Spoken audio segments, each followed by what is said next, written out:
Good morning, সবাই কেমন আছো? আমার চ্যানেলের নতুন একটি ব্লগে সবাইকে অনেক অনেক স্বাগত জানাচ্ছি। আমি ইরা। তো আশা করছি সবাই ভালো আছো। আজকে রবিবার। আজকে আমি আমার বাড়িতে এসেছি বিকেল 5টা নাগাদ। তো সেখান থেকেই ব্লগটা শুরু করছি। আর আমার বাড়িতে পুজো, কালকে কৌশিক অমাবস্যা, প্রতি বছরের নেই এবছরে হচ্ছে। তো সেই পুজো উপলক্ষে আজ আমার এই বাড়িতে আসা। তো তোমাদের সাথে আমি অবশ্যই সব ব্লগ, সব ভিডিও শেয়ার করব। তোমরা অবশ্যই স্কিপ না করে সব ভিডিওগুলো দেখতে থাকো আর এভাবেই লাইক কমেন্ট করতে থাকো। তো এই যে এটা আমার বোন, ও খুব ভালোবাসে আমাকে। হাই বলো, বলো হাই, আমি বললাম। ফ্লাইং কিস দাও। তো এদিকে মা আলু ভাজা করছে, কারণ আজকে রাত্রেবেলা যারা সংযম করছে না তারা মুগের ডাল, আলু ভাজা, ভাত খাবে। তো সেই জন্য মা এদিকে আলু কেটে আলু ভাজার জন্য প্রস্তুতি তৈরি করে দিয়েছে। তার তো এদিকে মা রান্না করছে এখন, তাই জন্য দেখতে আসলাম যে রান্নাঘরে যে মা কি রান্না করছে। তো এসে দেখছি যে এখানে মা আলু ভাজছে আর ভাত বসিয়েছে। আজকে রাত্রেবেলা আলু ভাজার ভাত করা হচ্ছে। যারা সংযম করছে না তাদের জন্য আলু ভাজার ভাত, আর যারা সংযম করছি তাদের আলু ভাজার ডাল আর ভাত।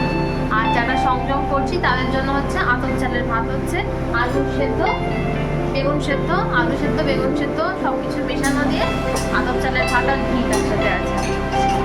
আর যারা সংযম করছে না তারা খাবে আলু ভাজার ডাল আর ভাত।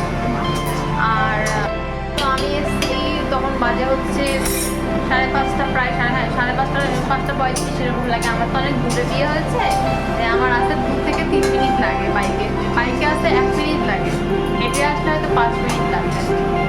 তো যাই হোক, আর কালকে সকাল থেকে পুজো। আর তোমাদেরকে আগের দিন আমি বলেছিলাম যে আজকে আমি সংযম করছি, কী জন্য করছি তোমরা আস্তে আস্তে ব্লগে জানতে পারবে। তো এটা আমাদের বাৎসরিক পুজো, প্রতি বছর হচ্ছে, এবছরও হচ্ছে তার ন্যায়। আর তার জন্যই আমি এবার বিয়ের পরে আমার প্রথম পুজো।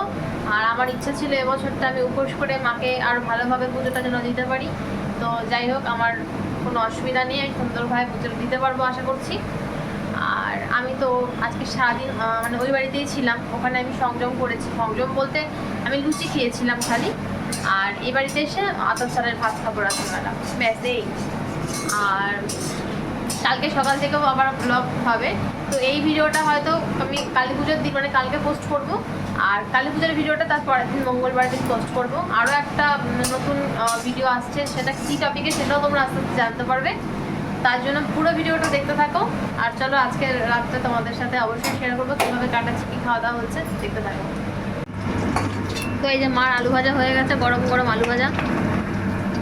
তো ছোটোবেলা থেকে এই আলু ভাজার ডাল হলে আমার আর কিছু লাগতো না, মানে মাছ মাংস খাওয়ার অত ফ্যান ছিলাম না আগে। আর এদিকে যে ভাত হচ্ছে। আচ্ছা, মেন গেটের পর্দাটা লাগানো হয়নি, দে দিদা বলে একটু পর্দাটা লাগিয়ে দে, কারণ কালকে পুজো আর কালকে সকালবেলা তাড়াহুড়ো থাকবে, কখন কে লাগাবে না লাগাবে খেয়াল থাকবে না, তাই বললো তুই একটু লাগিয়ে দে। বিয়ের আগে উল্টো হলো না, দিদা এইভাবেই লাগাতে বললো আমাকে। পর্দাটা লাগিয়ে দিচ্ছি, উল্টো ভাবেই লাগালাম, যাতে এই প্রিন্টটা যাতে লোকে, বাইরের লোক দেখতে পারে। এটা হচ্ছে দিদার বক্তব্য। না, ওই পর্দাটা দাও এবার।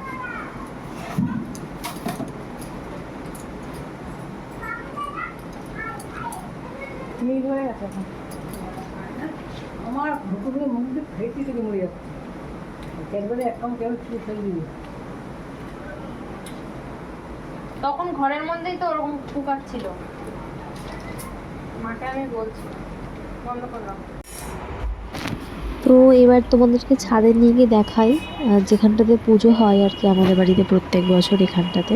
তো এদিকে সমস্ত পুজোর বাসনগুলো ধুয়ে ধুয়ে রাখা হচ্ছে, আর একটু ঘিরে দেওয়া হয়েছে ছাদটাকে। প্রতিবার আরও সুন্দর করে করা হয়। তো এবার যেহেতু আমরা লোকজন নিমন্ত্রণ সেরকমভাবে কিছুই করিনি, শুধু ঘরোয়াভাবে পুজোটা দিচ্ছি, সেরকম কোনো আয়োজন এবছর হচ্ছে না ব্যক্তিগত কিছু কারণে। তো সেজন্য এবার সিম্পলভাবেই রাখা হয়েছে। আর এই প্যান্ডেল দিয়ে বেরিয়ে এখন আমাদের বাড়িটা যেহেতু একটু এক্সটেন্ডেড করা হয়েছে, সেজন্য ফ্রন্ট পজিশনটা তোমাদের দেখাচ্ছি। অনেকটা ছাদ বড় হয়ে গেছে। মা অনেকক্ষণ ধরে একা একা করছিল সব কিছু, তাই জন্য আমি ভাবলাম যে আমি একটু মাকে সাহায্য করি, কারণ আগে তো কখনো মাকে সাহায্য সেভাবে করা হয়নি। তা এখন যখন আমি টুকটাক করে সব রান্নাবান্না শিখেই গেছি আর বাড়িতে যখন করি, শ্বশুরবাড়িতে যখন করি, তখন মায়ের কাছে এসে কেন করব না। তো সেই জন্য ভাবলাম যে মা একা করছে, আমি একটু তাহলে মায়ের হাতে হাতে আলুটা ভেজে দিই। মা ডাল করলো, ভাত করলো, আমি আলুটা ভেজে দিলাম। তো এটাই বেশ ভালো লাগছিল যে মাকে হেল্প করছিলাম। তো এরপর আমাদের খাওয়া দাওয়া সারতে সারতে একটু দেরি হয়ে গেছিলো, ওই প্রায় 11:30 পৌনে 12টা বেজে গেছিলো। তো তারপরে তাড়াতাড়ি করে সবাই শুয়ে পড়ছি, কারণ সকালে সকাল উঠতে হবে, পুজোর অনেক কাজ আছে। তো দেখতে থাকো, আরও ব্লগ আসছে। ভালো লাগলে লাইক কমেন্ট করতে কিন্তু ভুলো না।